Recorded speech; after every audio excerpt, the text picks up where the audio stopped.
भारत के दो दुश्मनों की इस वक्त क्लास लगी पड़ी है। तुर्की और पाकिस्तान में बड़ा भयानक स्थिति है।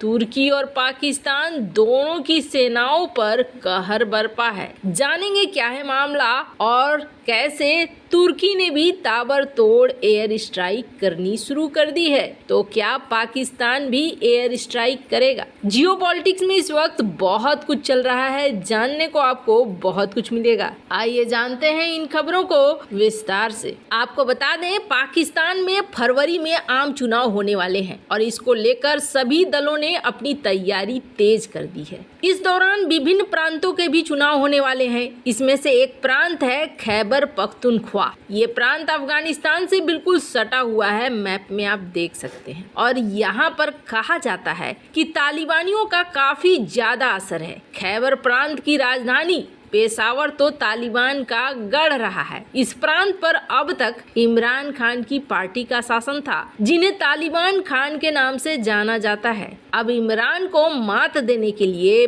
पाकिस्तान के मौलाना डीजल कहे जाने वाले फजलुर रहमान अफगानिस्तान के दौरे पर गए। वहां उन्होंने आतंकी संगठन, जिसे पाकिस्तान कहता है तहरीके तालिबान के मुखिया नूर वली महसूद से मुलाकात की। और मजे की बात क्या है, ये वही नूर वली महसूद है जो पाकिस्तान की मोस्ट वांटेड लिस्ट में सबसे ऊपर है। नूर वली के आतंकी संगठन टीटीपी ने अब तक सैकड़ों पाकिस्तानी सैनिकों की हत्या कर दी है। यही नहीं, टीटीपी आतंकी पाकिस्तान में लोकतांत्रिक व्यवस्था की जगह शरिया कानून लागू करना चाहते हैं। पाकिस्तानी सेना अक्सर टीटीपी को लेकर तालिबान सरकार को हमले की धमकी देती रहती है। बताया जा रहा है कि अब उसी के एक प्रमुख नेता मौलाना डीजल ने खैबर पख्तूनख्वा प्रांत में सरकार बनाने में टीटीपी से मदद मांगी है। मौलाना डीजल ने टीटीपी सरगना से वादा किया है कि अगर उनकी सरकार बनेगी तो वो कथित तौर पर पाकिस्तानी जेलों में बंद टीटीपी आतंकियों को छोड़ देंगे। यही नहीं, अगर वो चुनाव जीतते हैं तो टीटीपी से उसकी शर्त पर फिर से बातचीत शुरू करेंगे। इससे पहले मौलाना ने तालिबान के प्रमुख हैबतुल्ला अख्तुंजा से भी मुलाकात की। वहीं पाकिस्तान की सरकार ने क्या कहा है, स्क्रीन पर आर्टिकल देख सकते हैं कि भैया इससे हमको कोई लेना देना नहीं है। उनका कहना है कि टीटीपी के साथ कोई बातचीत पाकिस्तान नहीं कर रहा है। सेना प्रमुख असीम मुनीर की चेतावनी के बाद जहां पाकिस्तान की सरकार सख्त होने का दिखावा कर रही है, तो वहीं शहबाज शरीफ की गठबंधन सरकार में शामिल रहे मौलाना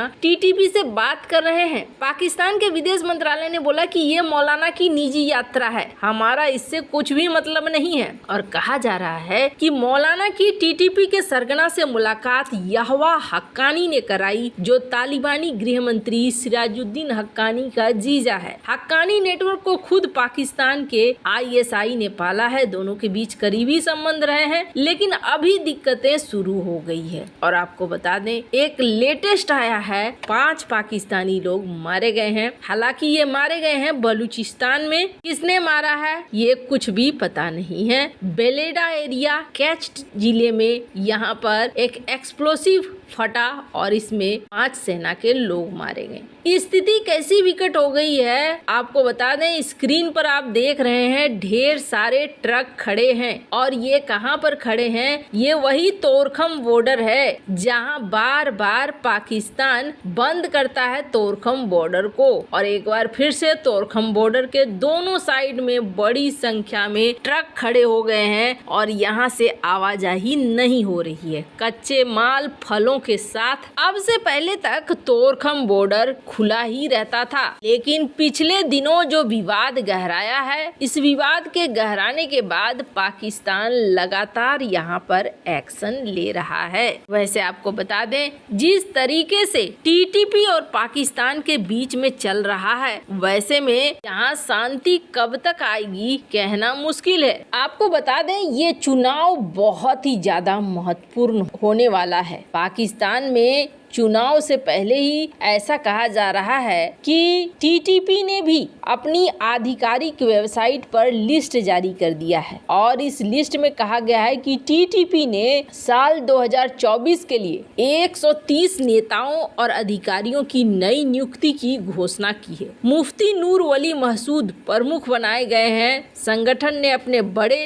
कमांडर मौलवी अजमतुल्लाह महसूद को मालाकंद डिवीजन का गवर्नर बनाया है, जबकि कमांडर हिलाल गाजी को पाकिस्तान के उत्तरी पंजाब का गवर्नर बनाया गया है। इसके अलावा कमांडर फरहान को हजारा इलाके का गवर्नर बनाया गया है। स्क्रीन पर आप देख सकते हैं न्यूज 18 का ये आर्टिकल। कहने का अर्थ ये है कि पाकिस्तान के अंदर इस बार बहुत सारी ऐसी चीजें होने वाली है जो चीजें पहले कभी भी नहीं हुई थी। खैर, एक और दोस्त पाकिस्तान का, उसका भी कुछ ऐसा ही हाल है और वो भी कुछ इसी तरीके से फंसा हुआ नजर आ रहा है। आपको बता दें, ये जो मैप देख रहे हैं, ये मैप कुर्दिस्तान का मैप है। अब कुर्दिस्तान क्या है? क्या कोई अलग देश है? जी नहीं, कोई अलग देश नहीं है। अलग अलग इलाके हैं 3 देशों के और इन 3 देशों में कुर्द समुदाय के लोग इन जगहों पर रहते हैं जो इस वक्त मांग कर रहे हैं एक अलग देश की। यहाँ पर लगातार ये हमले करते रहते हैं। यहाँ पर एक संगठन है पीकेके, ये तुर्की का मिलिशिया संगठन है और तुर्की ने इसमें बैन भी लगा कर रखा हुआ है। पर आपको बता दें, उत्तरी इराक में 2 दिनों से सैन्य ठिकानों को निशाना बनाकर अलग अलग हमलों में तुर्की के कम से कम 12 सैनिक मारे गए हैं। तुर्की के रक्षा मंत्रालय ने ये जानकारी दी है। तुर्की इराकी मिलिशिया संगठन कुर्दिस्तान वर्कर्स पार्टी के खिलाफ दशकों से युद्ध लड़ रहा है। इसने गत 25 सालों में उत्तरी इराकों में कई दर्जन सैन्य चौकियां बनाई, उनका संचालन करता आ रहा है। तुर्की और उसके पश्चिमी सहयोगियों ने कुर्दिस्तान वर्कर्स पार्टी को आतंकवादी संगठन घोषित कर रखा है। ये संगठन तुर्की और यूरोप के कई देशों के ब्लैक लिस्ट में डाल रखा है। तुर्की के राष्ट्रपति रेजेप तैयब अर्दोगन ने उत्तरी इराक सीरिया में आतंकवादियों के खिलाफ जवाबी कार्रवाई का आह्वान किया है और इसके बाद तुर्की की वायुसेना ने रविवार को इराक और सीरिया के कई इलाकों में बम बरसाए हैं। अर्दोगन का कहना है कि हमारे सैनिकों का खून बर्बाद नहीं हुआ है। अलगाववादी खलनायकों से उनके बहाए खून का हिसाब लिया जाएगा। जब तक अंतिम आतंकवादी का सफाया नहीं हो जाता है, हम नहीं रुकेंगे। हम आतंकवाद के जड़ पर प्रहार करने की अपनी रणनीति पर अडिग हैं। आतंकवादियों के खात्मे तक प्रतिशोध जारी रखेंगे। अंकारा ने शुरुआत में शनिवार को 6 सैनिकों की मौत थी और अब धीरे धीरे बढ़ते बढ़ते ये ज्यादा हो गए हैं। करीब 12 की संख्या बताई जा रही है। तुर्की लगातार एयर स्ट्राइक किए जा रहा है और आपको बता दें, तुर्की का भी कहना है कि कम से कम हमने 46 पीकेके के आतंकियों को मारा है। आपको बता दें, दोनों ही देश पाकिस्तान और तुर्की इस वक्त सबसे बड़ी समस्या से जूझ रहे हैं और वो सबसे बड़ी समस्या है आतंकवाद की समस्या। कुछ दिनों पहले तुर्की में मुख्यालय पर भी आतंकी हमला हुआ था। ऐसे हमले अब तुर्की में कुछ ज्यादा ही बढ़ रहे हैं। वैसे इन सब मामले में आपकी क्या राय है? कमेंट कर जरूर बताएं। जल्द मिलते हैं अगले वीडियो में नई खबर के साथ।